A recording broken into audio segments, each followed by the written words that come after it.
Hello everyone, this is M. Hassan Laskar and you are watching my YouTube channel Sociology for Life. First of all, I would like to express my gratitude to those who have already subscribed my channel. I request all the audience that please do subscribe, like and share my channel. And don't forget to click the bell icon. Hello everyone, in today's video I will discuss about the Levi-Strauss's structuralism. Levi-Strauss is the most prominent anthropologist who contributed in the sociology with his structuralism. Basically, Levi-Strauss diverted the attention of anthropology from the social institutions and culture of primitive society to the linguistic structure of the society. And Levi-Strauss particularly rejected the empirical study and focused on the abstract ideas and abstract structures, the abstract laws behind the social structure or society. Levi-Strauss took the distinct way of presenting anthropology. He was different from Radcliffe Brown, Malinowski and Evans Pritchard, who analyzed the society in terms of the institutionalized social relationship. And these anthropologists who focused on the institutions, the cultures of the primitive society. But Levi-Strauss, who diverted the attention of the anthropology and gave a different point of view based on the language, communication and others. And in this regard, he took inspiration from Ferdinat de Saussure, the most prominent structural linguist.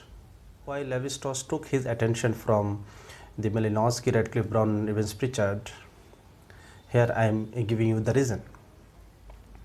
It was because these anthropologists tried to present anthropology as science engaged with empiricism and the positivistic conception of the society. Basically, these anthropologists who studied the primitive society based on the empirical analysis and framed and shaped the anthropology as a science in positivistic orientation. He tried to find out the common laws, the basic laws underlies the society's social structure, and he believes that the human action, human activities are not happening arbitrarily, rather it has a common structure and which cannot be empirical, which cannot be observed empirically. It can be understood in abstract way. What is the main theme of Levi-Strauss's works? The main theme of Levi-Strauss's works was formulating the structural laws of human consciousness. Formulating basic structural laws of human consciousness refers the examination of the mental structure of human being. According to him, the human action is not the result of arbitrary and the automatic process. It is the result of a common basic structure of the human consciousness. That means human beings is binded and determined by a common law that underlies in their consciousness.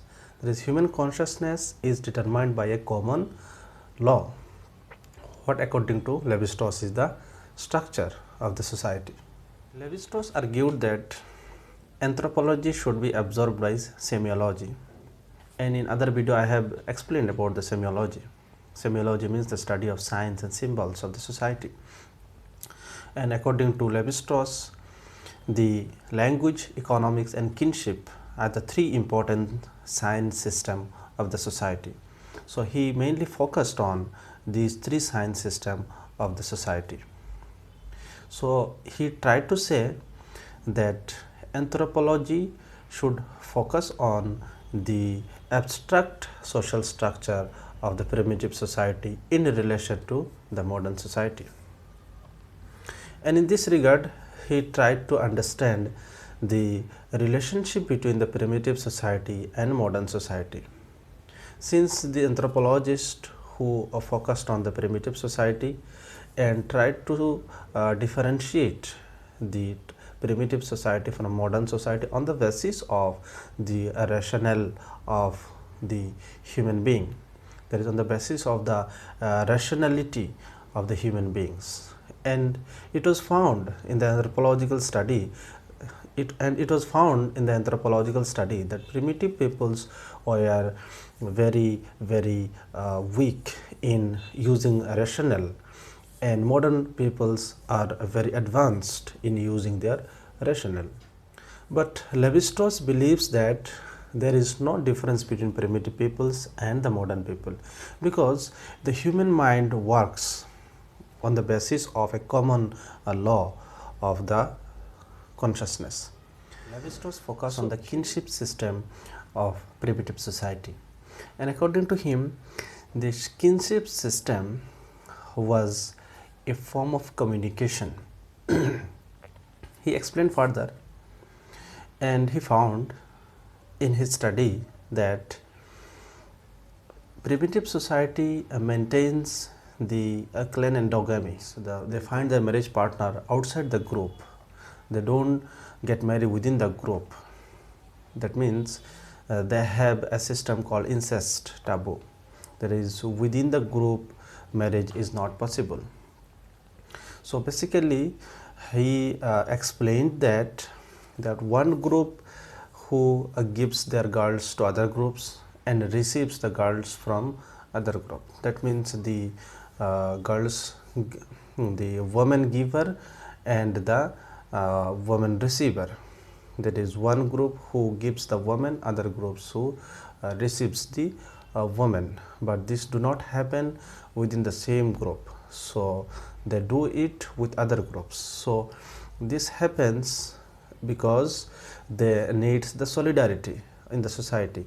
So it is because of the solidarity with other groups that maintains this kind of the relationship according to Levi-Strauss.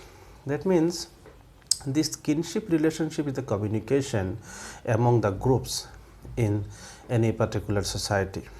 And incest taboo, which they uses logically to restrict the sexual relationship within the blood relatives or within the same group. So this is how the Levi-Strauss explained and tried to understand the primitive society in relation to the modern society with his the structuralism perspective. In other video, we will continue the more detail and more concepts of the Levi-Strauss.